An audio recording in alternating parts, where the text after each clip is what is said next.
ಪೂಜಾ ಅಂತ ಮದುವೆ 9 ವರ್ಷ ಆಗಿತ್ತು. ಸಕಲೇಶ್ಪುರ ತಾಲೂಕು ನಮ್ಮದು.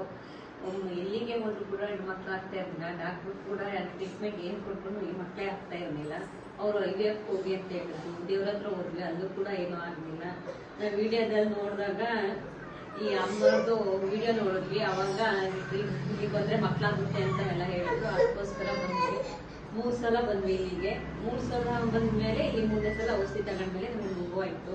ಇವಾಗ ಹೆಣ್ಣು ಮಗು ಇದೆ. 1.5 ವರ್ಷ ಇವಳಿಗೆ. ಇವಾಗ ಪಾಪು ಹೆಸರೇನವ? ಪ್ರೀತನ್ಯ ಅಂತ.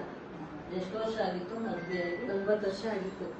9 ವರ್ಷದಿಂದ ನಿಮಗೆ ಮಕ್ಕಳಾಗಿತ್ತು. 8 ವರ್ಷ ಕಂಪ್ಲೀಟ್ ಆಗಿತ್ತು. 9ನೇ ವರ್ಷಕ್ಕೆ ಔಷಧಿ ಎಷ್ಟು ಸಾರಿ ತಗೊಂಡಿದ್ರಿ? 3 ಸಲ. 3 ಸರಿ ತಗೊಂಡ್ರೆ 3ನೇ ಸರಿ ಔಷಧಿ ಸಕ್ಸಸ್ ಆಗಿರೋದಕ್ಕೆ ಮುಟ್ಟು ನಿಲ್ತು.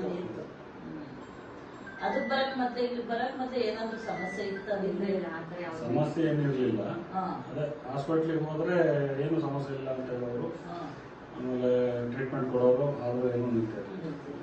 ಆಮೇಲೆ IVF ಸಜೆಸ್ಟ್ ಮಾಡಿದ್ರು. ನಮಗೆ ಇಷ್ಟ ಇರಲಿಲ್ಲ. ಆಮೇಲೆ ಹಿಂಗೆ ಯೂಟ್ಯೂಬ್ ನೋಡ್ತಾನಂತ ನಿಮ್ಗೆ ಯೂಟ್ಯೂಬ್ ಅಲ್ಲಿ ಗೊತ್ತಾಯ್ತಾ ಇಲ್ಲ ಔಷಧಿ ಕೊಡ್ತಾರೆ ಅಂತ? ಯೂಟ್ಯೂಬ್ ನೋಡುತ್ತಾ ಇದ್ದಾಗ ನಮ್ಮೂರಲ್ಲೇ ಬೇರೆ ಒಬ್ರು ಹೇಳಿದ್ರು ಇಲ್ಲಿ ಬರೋ ಮುಂಚೆ 2 ವರ್ಷ ಹಿಂದೆನೆ ಗೊತ್ತಾಗಿತ್ತು ನಮಗೆ. ಅಲ್ಲಿ ಔಷಧಿ ಕೊಡ್ತಾರೆ, ನಾಟಿ ಔಷಧಿ ಕೊಡ್ತಾರೆ ಅಂತ. ನಾನೇ ನೆಗ್ಲೆಕ್ಟ್ ಮಾಡ್ತಾ ಇದ್ದೆ. ಆಮೇಲೆ ಯಾವ್ದೋ ಒಂದಿನ ಸುಮ್ಮನೆ ಇದ್ದಂಗೆ ಹೋಗ್ಬೇಕು ಅನಿಸ್ತು ಬಂದ್ವಿ. ಒಂದು 3ನೇ ಸಲ ಬಂದ್ಮೇಲೆ ನಿಮ್ಗೆ ಸಕ್ಸಸ್ ಆಯ್ತು, ಒಳ್ಳೇದಾಯ್ತು. ಮಗಳು ಕೂಡ ನಿಮ್ಗೆ ಖುಷಿ ಆಯ್ತಲ್ವಾ? ಖುಷಿ ಆಗಿದೆ.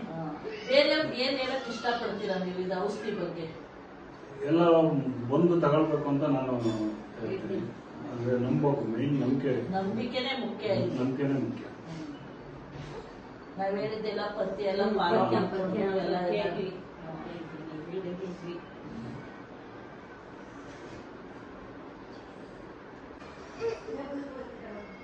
ಇದೆಲ್ಲ ನಿಮ್ಗೆ ಬರೋ ಪದ್ಧತಿ ಎಲ್ಲ ಗೊತ್ತಿತ್ತಲ್ವಾ? ಏನ್ ಬರ್ಬೇಕು, ಹೆಣ್ಮಕ್ಳು ರಜಾ ಬರ್ಬೇಕು ಅನ್ನೋದೆಲ್ಲ ಗೊತ್ತಿತ್ತು. ಡೇಟ್ ಆಗಿ 2 ದಿವಸ ಬರ್ಬೇಕು ಅಂತ ಎಲ್ಲ ವಿಡಿಯೋದಲ್ಲಿ ನೋಡಿ.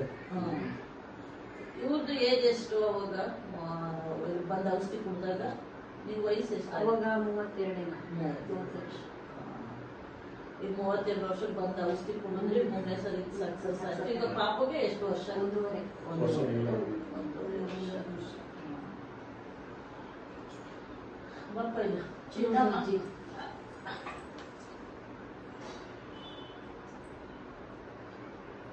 ಸ್ನೇಹಿತರೆ ನಮಸ್ಕಾರ. ಈ ದಂಪತಿಗಳು ಆನಂದ್ ಮತ್ತೆ ಹರೀಶ್ ಮತ್ತೆ ಪೂಜಾ ದಂಪತಿಗಳು ಸಕಲೇಶ್ವರದ ಒಂದು ಹಳ್ಳಿಯವರು. ಸಕಲೇಶ್ವರದ ಹೊಸಹಳ್ಳಿ ಎತ್ತೂರು ಹೋಬಳಿಯವರು. ಇವ್ರಿಗೆ ಮಕ್ಕಳಿರ್ಲಿಲ್ಲ 9 ವರ್ಷದಿಂದ. ಇವರು ಸರ್ಚ್ ಮಾಡ್ಬೇಕಾದ್ರೆ ನಮ್ಮ ಇನ್ಸ್ಟಾಗ್ರಾಮು ಮತ್ತೆ ಫೇಸ್ಬುಕ್, ಯೂಟ್ಯೂಬ್ ಅಲ್ಲಿ ಹುಡುಕಿದ್ದಾರೆ.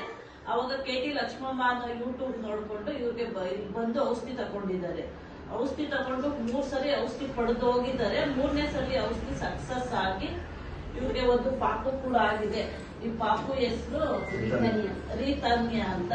ಇವತ್ತು ಅವ್ರು ಇಲ್ಲಿ ನಮ್ಮ ಬಳಿ ಬಂದಿದ್ದಾರೆ.